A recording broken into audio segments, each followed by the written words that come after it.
ओम शांति। आज 9 फरवरी 2022 की साकार मधुर मुरली। मीठे मीठे बाबा हम बच्चों से कहते हैं, मीठे बच्चे, सब दुखियों को सुखी बनाना यह एक बाप का ही फर्ज है। वही सर्व का सद्गति दाता है। महसूस करते हैं ना, हमारे भी जो भी जन्म जन्म के पाप थे जिसकी वजह से आत्मा में कट चढ़ी हुई थी और दुख का कारण भी वही था। तो दुखों को दूर करने के लिए बाबा की याद ही एक रामबाण इलाज है ना, महसूस था सभी को। कहे हाँ जी बाबा, सर्व का सद्गति दाता एक बाबा ही है। आज का प्रश्न है, बाप अपने बच्चों को चढ़ती कला में जाने की कौन सी युक्ति सुनाते हैं? बाबा उत्तर देते हैं। बाबा कहते, मीठे बच्चे, मैं जो सुनाता हूं तुम उसे ही सुनो। बाकी जो कुछ सुना है उसे भूल जाओ, क्योंकि उससे तुम नीचे उतरते आए हो। सभी को ये रियलाइजेशन है ना? हाथ ऊपर करें। अच्छा, आज मुरली में दूसरा प्रश्न है, कौन सा गुह्य राज तुम बच्चे समझते हो जिसमें सभी वेद शास्त्रों का सार आ जाता है? बाबा उत्तर देते हैं, ब्रह्मा सो विष्णु और विष्णु सो ब्रह्मा कैसे बनता? कैसे दोनों एक दो की नाभि से निकलते हैं? यह गुह्य राज तुम बच्चे ही समझते हो। यह सभी वेद शास्त्रों का सार है। आत्मा एक ही है, परंतु फर्स्ट जन्म जो है विष्णु का, अर्थात कि नारायण का, जिसका ही लक्ष्मी नारायण का कंबाइंड जो प्रतीक है वो विष्णु को बताया है। और वही अंतिम जन्म में ब्रह्मा, मतलब आत्मा वही है, परंतु जन्म चेंज होता है। तो कैसे एक सतो प्रधान और कैसे सतो से फिर रजो तमो, तमो प्रधान से वापस ब्राह्मण वर्ण में आके सतो प्रधान बनते हैं। तो ये राज बाबा ही अभी हमें समझाते हैं। आज का गीत है, नयनहीन को राह दिखाओ प्रभु। ओम शांति। मीठे मीठे अति प्यारे सिगिलदे बच्चे अर्थ तो समझते हैं। यूं तो बाप को सारे सृष्टि के बच्चे प्यारे जरूर है। बच्चे जानते हैं कि यह जो भी मनुष्य मात्र है वह परमपिता परमात्मा की संतान है, ईश्वरीय फैमिली है। फैमिली में सबसे जास्ती प्यार बाप से होता है जिसने बच्चों को रचा है। बेहद का बाप कहते हैं, प्यारे मीठे मीठे सिकिलदे बच्चे, 5000 वर्ष के बाद फिर से आकर मिले हो। कब मिले? इस संगम युग पर, जबकि बाप आकर सब बच्चों को ओम शांति से, मैं आत्मा शांत स्वरूप हूं, इस मंत्र से अशांति से शांति में ले जाते हैं। अनुभूति होती है ना सभी को। कहे हाँ जी बाबा, शांति के लिए कितनी कॉन्फ्रेंस आदि करते हैं, आपस में मिलते हैं कि सृष्टि में मारामारी बंद हो जाए और आपस में शांति कैसे हो। नहीं तो आपस में लड़कर विनाश कर देंगे, विनाश से डरते हैं। इसके लिए यूनाइटेड नेशंस वर्ल्ड में पीस स्थापन हो, इसीलिए कई सारी ट्रीटीज या कन्वेंशंस कहो, साइन करती है कि विनाश न हो। विनाश से डरते हैं ना सभी। यह भूल गए हैं कि बाप ही आकर के सुखधाम अर्थात आदि सनातन देवी देवता धर्म की फिर से स्थापना करते हैं, जो अब हो रही है। तुम सब बैठे हो बेहद के बाप से बेहद सुख का वर्षा लेने। बैठे ना सभी सुख का वर्षा लेने बेहद का। कहें हाँ जी बाबा, तुम जानते हो बरोबर परमपिता परमात्मा आकर फिर आसुरी दुनिया का विनाश कराते हैं। विनाश तो जरूर होना चाहिए ना, क्योंकि इस समय सब दुखी है। यह बाप का ही कल्प कल्प का फर्ज है, जो भी दुखी है उन सब को सुखी बनाना। बाकी जो खुद ही दुखी पतित है वह फिर औरों को पावन सुखी कैसे बनाएंगे? सो भी सारी दुनिया की बात है। गाते भी है, सर्व का सद्गति दाता एक है। तो एक शिव बाबा ही सर्व का सद्गति दाता है ना। कहे हाँ जी बाबा। हे परमपिता परमात्मा, आकर हम पतितों को पावन बनाओ। सब पुकारते आए हैं बाबा को। यह तो सब धर्म वाले जानते हैं कि भारत में गॉड गॉडेस का राज्य था। उस समय हम लोग नहीं थे। प्राचीन भारत की बहुत महिमा है। भगवान ने पहले पहले स्वर्ग रचा। उसका मालिक कौन था? भारत। स्वर्ग में सोने के हीरे महल थे। भारत बहुत साहूकार था। अब कलयुग के अंत में अनेकानेक धर्म हैं। बाकी एक देवता धर्म प्रायलोप है। कंगाल महान दुखी बन पड़े हैं। कहाँ भारत साहूकार में साहूकार था और कहाँ अभी कंगाल हो पड़ा है।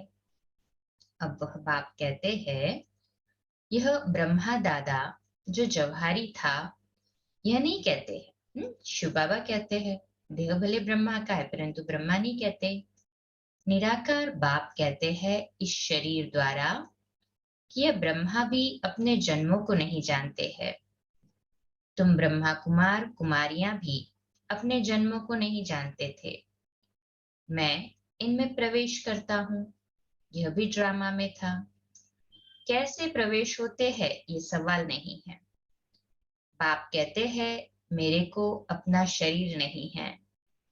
मैं साधारण बूढ़े तन में आकर प्रवेश करता हूँ। आता भी भारत में हूँ। यह अपने जन्मों को नहीं जानता।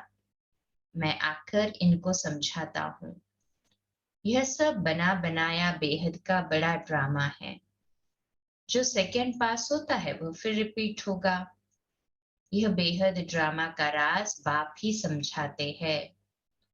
बाप कहते हैं, बच्चे जो कुछ तुम दान पुण्य आदि करते आए हो, यह सब है भक्ति मार्ग। इनसे कुछ भी प्राप्ति नहीं है, क्योंकि भक्ति में अब कोई भी सार नहीं है। इतने यह सब चित्र आदि जो कुछ बनाए हैं, इनको गुड्डियों की पूजा कहा जाता है। चित्र बनाया, खिलाया, पिलाया, डुबोया, ये सब बेसमझी हुई ना। उल्टा ही कितना टाइम एनर्जी मनी और पॉल्यूशन भी करते। यज्ञ जब रचते हैं तो मिट्टी का एक बड़ा शिवलिंग और छोटे छोटे सालिग्राम बनाते हैं। ठीक है, उसमें कोई एक्चुअल में देखो तो मिट्टी का सालिग्राम बना रहे तो वो भी पूजा करते हैं, तो समझते हैं कि हम इनकी पूजा कर रहे हैं, तो उनको एक सेटिस्फेक्शन मिलता है। परंतु ये किसकी पूजा करते हैं ये भी समझते नहीं है। बाप और बच्चों ने सर्विस की है, तब उनकी पूजा होती है।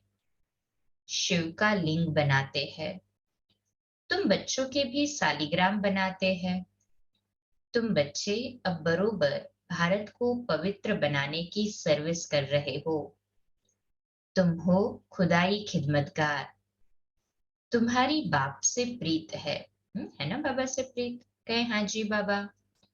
बाप की श्रीमत पर चलते हो, तब श्रीमत भगवत गीता गाई हुई है। भगवान कोई शास्त्र नहीं पढ़ेगा। कोई भी धर्म स्थापक कब शास्त्र नहीं उठाते। वह आते हैं धर्म स्थापन करने। उनके पास जो नॉलेज है वही सुनाएंगे। ऐसे नहीं कि क्राइस्ट ने आकर बाइबल पढ़ा, नहीं, वह आया धर्म स्थापन करने के लिए। बाप आकर श्रीमत देते हैं। श्री अर्थात श्रेष्ठ मत। तो श्रेष्ठ पे श्रेष्ठ मत किसकी है? केवल एक शिव बाबा की ही है ना। कहे हाँ जी बाबा।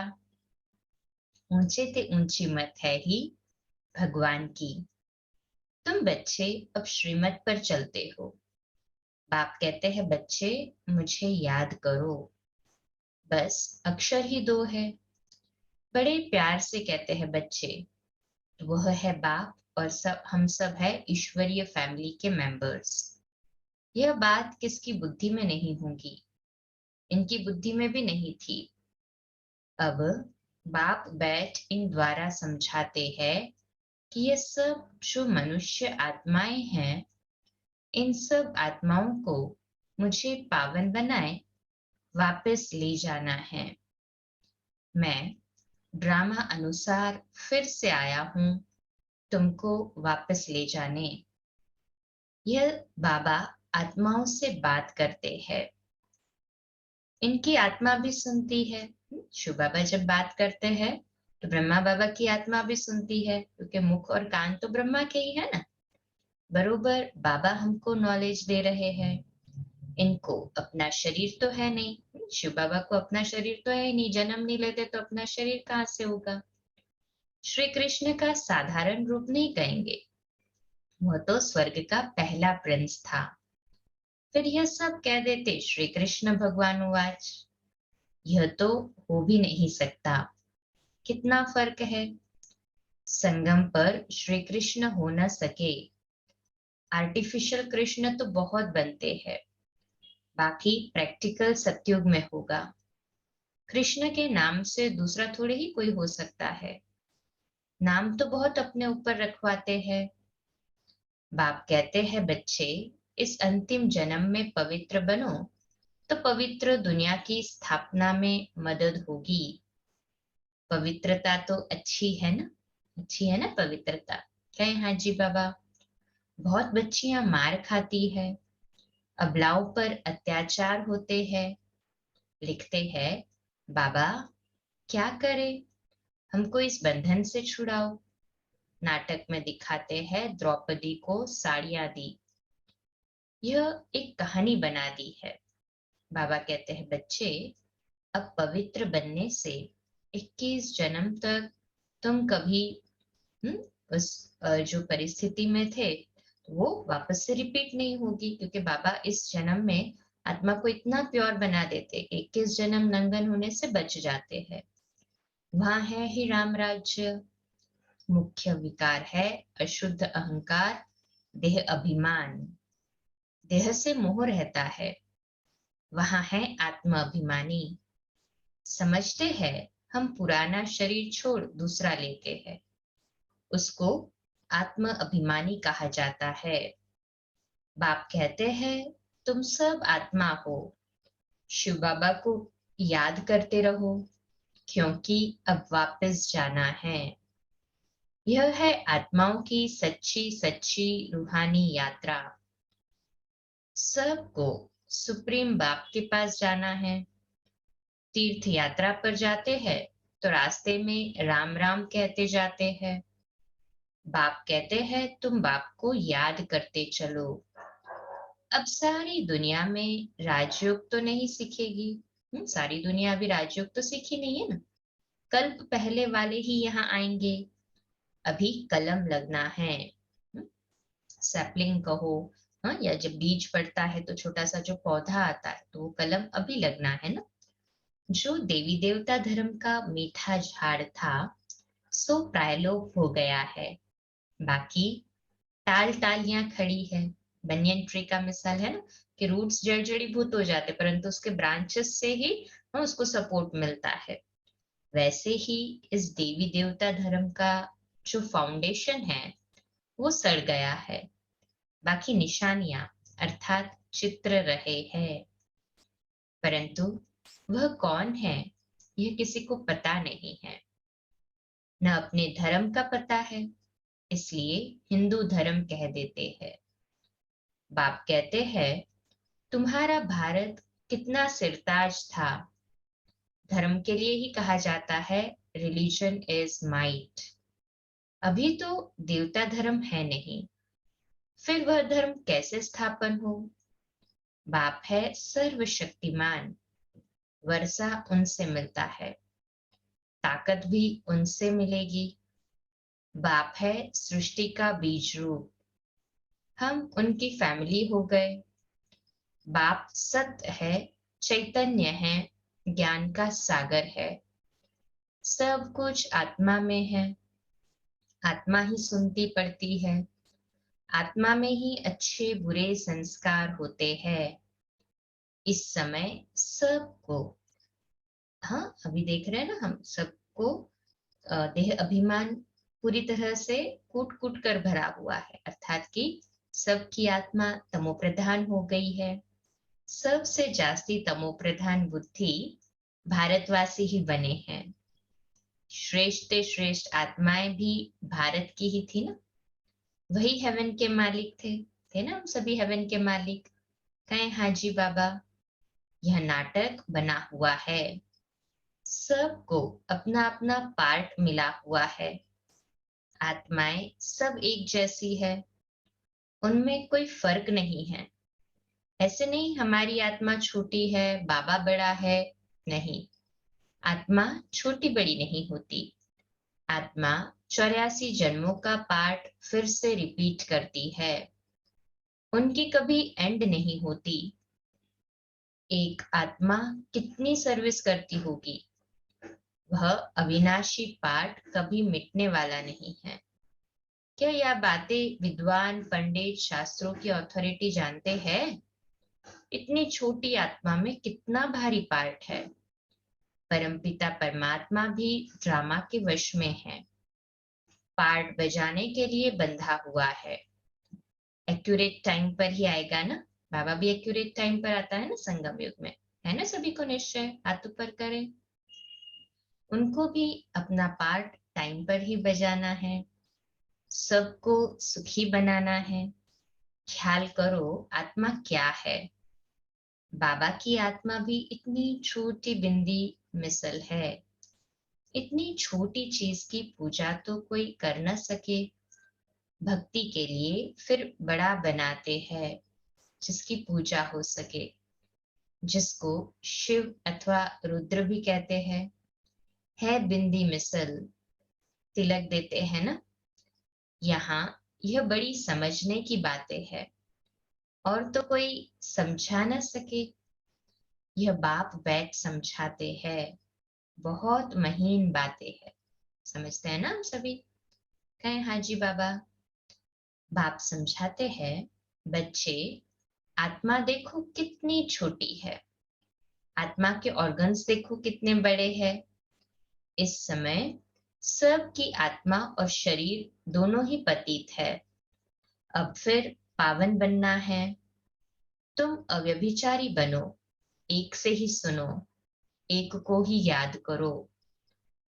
ओहो बाबा, आप तो बड़ी कमाल करते हो, कैसा ज्ञान सुनाते हो। और किसकी ताकत नहीं जो ये नॉलेज दे सके। तुम्हारी चढ़ती कला अभी होती है, जबकि बाप आकर पढ़ाते हैं। इस समय सभी मनुष्य मात्र पतित है, इसलिए बाप कहते हैं मैं सबका उद्धार करने के लिए आता हूँ। हो रहा है ना हमारा उद्धार? कहे हाजी बाबा, रात से दिन में जाने का रास्ता बताता हूँ। गाते भी है नयनहीन को राह बताओ प्रभु। गोया सभी कहते हैं हम नयनहीन हैं, हमको राह बताओ। कहाँ की राह? अपने घर की। यहाँ तो बहुत दुख है बाबा, हम अंधों की लाठी तो आप ही हो। बाबा अक्षर से वर्षा याद आता है। प्रभु या ईश्वर कहने से वर्षे का नशा नहीं होता। त्वमेव माता च पिता, यह उनकी महिमा है। मनुष्य कह देते हैं यह वेद तो अनादि है, परंतु पूछो कब से पढ़ते आए हो? क्या सतयुग से लेकर? वहां शास्त्र तो होते ही नहीं। यह है भक्ति मार्ग के, कुछ भी जानते नहीं। बाप कहते हैं अभी मैं आकर तुमको सबका सार समझाता हूँ। ब्रह्मा द्वारा। ब्रह्मा बच्चा मेरा है या विष्णु की नाभि से निकला है? ब्रह्मा तो शिव का बच्चा हुआ, विष्णु का बच्चा तो नहीं है। हाँ, ब्रह्मा ही फिर विष्णु बनते हैं, फिर विष्णु 84 जन्म बाद ब्रह्मा बनते हैं। यह गुह्य बातें या राज तो तुम बच्चे ही समझते हो। शिव बाबा अभी हम बच्चों को ये गुह्य बातें समझाते हैं, और हम ही ये गुह्य राज को समझ रहे हैं। कहे हाँ जी बाबा। अभी ब्रह्मा मुख द्वारा तुम ब्राह्मण बच्चों का जन्म हुआ है, तो कितना नशा और खुशी तुम बच्चों को होनी चाहिए। चढ़ा इतना नशा। खुशी में नाच रहे सभी। हाँ, अंदर ही अंदर मन खुशी में नाचता रहे। कहे हाँ जी बाबा। अच्छा, मीठे मीठे सिकिलदे बच्चों प्रति माता पिता बाप दादा का याद प्यार और गुड मॉर्निंग। रूहानी बाप की रूहानी बच्चों को नमस्ते। हम रूहानी बच्चों की रूहानी माता पिता बाप दादा को याद प्यार गुड मॉर्निंग और नमस्ते। वाह बाबा वाह, शुक्रिया बाबा शुक्रिया। धारणा के लिए मुख्य सार है, पहली पॉइंट, संपूर्ण पावन बनने के लिए अव्यभिचारी बनना है। एक बाप से ही सुनना है, एक को ही याद करना है। सभी अव्यभिचारी याद में है ना। कहे हाँ जी बाबा। दूसरी पॉइंट है, खुदाई खिदमतगार बन भारत को पावन बनाने की सेवा करनी है। एक बाप से प्रीत बुद्धि रहना है ना सभी, एक बाबा से प्रीत बुद्धि। कहे हाँ जी बाबा। आज का मीठा वरदान है, स्वस्थिति द्वारा हर परिस्थिति को पार करने वाले मास्टर त्रिकालदर्शी भव। स्वस्थिति द्वारा हर परिस्थिति को पार करने वाले मास्टर त्रिकालदर्शी भव। इसका विश्लेषण है, जो बच्चे त्रिकालदर्शी स्थिति में स्थित रहते हैं, वह अपनी स्वस्थिति द्वारा हर परिस्थिति को ऐसे पार कर लेते हैं जैसे कि कुछ था ही नहीं। नॉलेजफुल त्रिकालदर्शी आत्माएं समय प्रमाण हर शक्ति को, हर पॉइंट को, हर गुण को ऑर्डर से चलाते हैं। ऐसे नहीं कि समय आने पर ऑर्डर करे सहन शक्ति और कार्य पूरा हो जाए फिर सहन शक्ति आए। जिस समय जो शक्ति जिस विधि से चाहिए उस समय अपना कार्य करे, तब कहेंगे खजाने के मालिक मास्टर त्रिकालदर्शी। सभी का अनुभव है ना, जिस समय जो शक्ति का आह्वान करते वो आ जाती है। हम सभी कौन हो गए, मास्टर त्रिकालदर्शी। न ऐसे ही कहे हाँ जी बाबा। आज का स्लोगन है, जो सदा खुश रहते हैं और सबको खुशी बांटते हैं, वही सच्चे सेवाधारी है। तो सच्चे सेवाधारी की डेफिनेशन बताई आज बाबा ने, कि जो स्वयं भी सदा खुश रहते हैं और दूसरों को भी खुशी बांटते हैं। अच्छा, आज का हमारा स्वमान लिखने के लिए और अभ्यास करने के लिए है, मैं मास्टर त्रिकालदर्शी हूँ। मैं मास्टर त्रिकालदर्शी हूँ। अच्छा, कम बोलो, धीरे बोलो, मीठा बोलो, सत्य बोलो, सोच समझ कर बोलो। निमित्त भाव, निर्माण भाव, निर्मल वाणी। ओम शांति।